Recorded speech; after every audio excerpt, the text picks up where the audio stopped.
semua, aku Jennifer, beauty editor Popbela.com. Di live dan di video kali ini, edisinya lumayan spesial. Kenapa? Karena kita lagi ada di Beauty Fest Asia 2019. Dan live kali ini dan video kali ini lebih spesial karena di samping aku nih ada seseorang yang sangat spesial.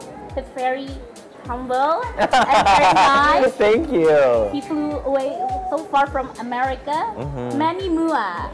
Hi, you guys. Hi, so nice to meet you. Thank you so much for coming to Beauty Fest. Oh my God, I cannot it's our pleasure. wait. So we're dying to know you better.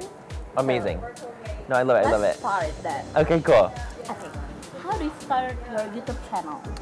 How did I start my channel? Yeah. So I started my channel because I had Instagram first. Okay. I had Instagram and I had like 50,000 followers on Instagram, and people were asking me to post the looks that I would create on my Instagram and learn how to do it. So I was like, oh well, you know, if people are asking me to do it, why not try to show them in a video?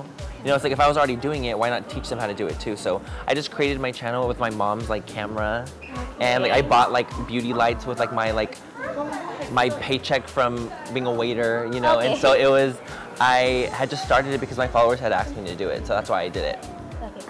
So how do you exactly learn to do makeup? Do you like to draw, or do you have a course for that? Right, so it's actually funny because a lot of people always ask me that if I'm like creative, if I like could draw or paint, and I can't do either. I can't draw, I can't paint, and the way I learned how to do makeup was actually through YouTube as well. Oh, so I would watch tutorials of other people, okay. and that's how I learned how to do my makeup, because I never took any courses or anything. I never did makeup school or anything. That's amazing. Yeah. So do you have any beauty blogger or beauty guru or makeup artist that you're idolized for? You know, the people that I had idolized, I actually met, you know, and it's like, they become friends of mine, so I don't really have any, you know, makeup idols that I'm like, oh my God, like you're my idol. I don't really have any of those anymore. Like RuPaul would probably be one, because I love RuPaul. Okay. And I think he's just amazing. Like, I just think he's absolutely I love fantastic. him. So like, I feel like Yeah. that would be like a beauty idol, because it's like, oh my God, it's RuPaul, like, she's amazing. Your makeup are so amazing, especially your eye makeup. Thank you, thank Where you. did you get the inspiration? It's So like you use so many colors and yes. so many shades. Yes. It's so wonderful. It's like funny because like I feel like I draw inspiration from other people and from, you know, from my followers, people that send me photos, different like kind of concepts and stuff like that. I feel like if I see a photo and I love it, I'll try to recreate something similar to it and then put my own spin on it, you know? And it's like a lot of inspiration of mine comes from social media and other people, and seeing my followers have different makeup and stuff like that. I'm like, oh, this is beautiful. I would love to try to incorporate that into my own look. So I like, will see something, I want to create it, and then put my own twist on it. Okay. Yeah. Okay. Well, through our Instagram, where we post your pictures, many people ask, being a male beauty blogger is a little bit an odd thing in Indonesia. It's odd? Odd. A little bit odd Yes. for some people. How do you break that stigma and prove that you're being a successful beauty blogger right now? I think that's actually, because it's like that in America too. It's not just in Indonesia. It's actually there, like, most places actually tend to find it a little bit odd and a little bit quirky and a little bit weird. And I think for me, it's the stigma is that people think that we're trying to become women. And I think that's like what like the stigma is, and it's like it's not about that. It's about wanting to, you know, express ourselves in a creative way that makeup, you know, brings. And for me, I found my creativity in makeup, and so that's why I love it so much. It's not because I was trying to become a female or trying to be, you know, anything like that. So I think that that was like or drag queen, you know, for me it was just a really fun way of expressing myself. And I feel like if people saw it that way, it would be like, oh, well, it makes more sense. It's like painting or drawing. Okay. So how long have you been doing makeup, actually? I've been doing makeup now, for about 6 years. 6 years? Yes. Wow, yes. that's a long time. Yeah, it's a long time I've been doing makeup. Very nice. I wish I was doing it for 20, but I've only been 6, yeah. Okay then. Well, from your opinion, do you find the difference between makeup tips for men and women? Is there any difference? I really don't think there's much of a difference when it comes to, because I've met so many women with the same ailments as men, and same, you know, men with the same issues that women have. So I don't think that there's a big difference. I think there's like things like, you know, for example, men talking about like color correcting their beard. You know, men tend to have more coarse hair on their face than women do. So I feel like, you know, little tips and tricks like that might be a little bit different. But for the most part, I think that men and women can both recommend anything to each other because it's like it's still, you know, skin at the end of the day. And I think that, you know, men tend to have larger pores.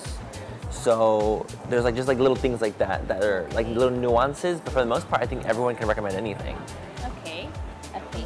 So, talking about makeup, what makeup and beauty actually means to you? For me, makeup means confidence, and makeup means just being, you know, authentically yourself. Like that's what I like. A lot of people always see it like, oh, you're just covering up your face, and I'm like, no, I'm actually embracing like how I feel on the inside and the outside. So I feel like that is just kind of a big part of it as well. People are always like, oh, well, you're just insecure, and it's like, no, I'm actually. You have to be very secure to be able to want to wear makeup out in public and, you know, do something a little bit different. So I think that it's just all about feeling confident and, you know, putting your best foot forward. Okay. So, is there any kind of beauty trend that you will never ever try? A trend that I'll never try. I feel like I'm really adventurous with trends, so I feel like really? I will try most trends just to see how it is. You know what one I don't like is when they do the unibrow. They draw, they connect the unibrow, and I'm like, I just don't think I'll ever do that. Like it just doesn't seem like it's something like I would do. Just as, oh, it's like to be like even. It just doesn't make a lot of sense to me. Okay. And I'm like, no, I don't think I'm gonna try that one. Okay.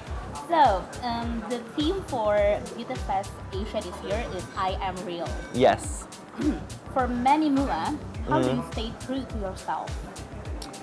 I feel like I stay true to myself because my family keeps me grounded.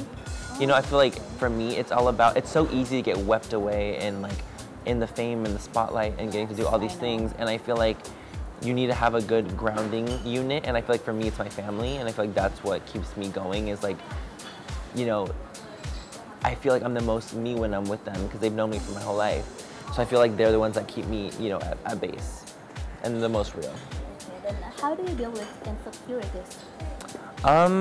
You know, sometimes I don't deal with them. I'm not really good at dealing with them. I feel like a lot of people always think that like because I'm online that people think that I'm like indestructible. But it's like no, I have insecurities all the time, and you know, I still feel sad when people point them out, and I still get upset and stuff. And I think that it's about like people are always asking like, oh well, I'm so mad at myself because I'm insecure about this, and it's like, well, you shouldn't be. Like everyone's insecure about something, you know. And I think that it's really just kind of realizing the good that that insecurity can bring, you know. And I feel like it's like those insecurities, like sometimes that trait that you have, people find it the most beautiful, you know. You have to find like That's the good. Nice to hear. You have to, right? It's the truth, but it's like you have to really kind of find the positivity in the negative. That's a really good quote right there. Thank you, thank you. So, many people wants to be a beauty vlogger right now. Right, totally. Do you have any tips for them? What should they do? I would say to be a beauty blogger, I would say the thing is it's really funny is that everyone always says that they want to do it, but no one actually tries to do it. It's always just like, oh, I just like want to do it, and I'm like, well then have you shot a video yet? Have you done anything? They're like, no. True. But I'm like, okay then, well like the first step is really just actually doing it and like taking the leap of faith. I feel like that's like the hardest part for people. People do not understand that it really just takes you trying. Okay. You know, it's like people are always like, oh, what do I do? And I'm like, you just try. I was like, you actually film a video, you sit in front of it, you try, you know, and you see how you like it. If you maybe sometimes you don't like it, and that's fine too, but you have to at least try. Do you have any hesitation when you start your YouTube channel doing makeup? I didn't really have a lot of hesitation when starting my channel. I was hesitant, but with like my family, with just like, you know, people that didn't know what I was doing makeup. Like I didn't want people to be judging me or judging my family, especially like growing up religious. Like I don't want the people at church judging my family and I. So that was the only part that I felt like hesitant about. But other than that, like I really wanted to just do it because for me it was really fun and I had followers that were asking me to do it. So I'm like, yeah, I'm just gonna follow my own path and do my own thing. Okay. Well, if you're not a beauty vlogger and a makeup artist, what will you be? I feel like I would work in the medical field. Really? Yeah, because I went to school for medicine, really. Wow. I got my health science, I got a degree in health science. Okay. So I feel like I was always so interested in being in the medical field. So I would want to be in the medical field. That's a little bit shocking for me. Right, no, right. And everyone's always like, what the hell? I thought you were gonna answer like an architect, Yeah. a designer for something else. So that's No, I would really feel like I would great probably to work in the hear. medical field because I just feel like it's a really fun field to be in and everyone's so sweet. And it's like you actually are like doing good like work for people. Okay. You know, you're actually doing something for others. And I've always wanted to like feel like I was helping other people. That's very nice. Well, last question. As a beauty vlogger and makeup artist, what is your biggest dream? My biggest dream is to see my brand. I have a brand, Manny Beauty, and my biggest dream is to have that brand be one of the biggest brands in the world, and you know, being able to have it accessible for everyone and not just people in the States, or you know, I want it to be everywhere, and I want people to feel proud to own it. So that's like my goal, is to be able to grow my own brand. Okay. Is there any new product from Lunar Beauty that we should be waiting for? I'm gonna be coming out with single highlighters next. So that's next. That's my next project, is single highlighters, like in a compact, like it's in just one highlighter. So I'm really excited. Okay then. Well, thank you so much, Manny. Thank you. Thank you for having me. Dadah.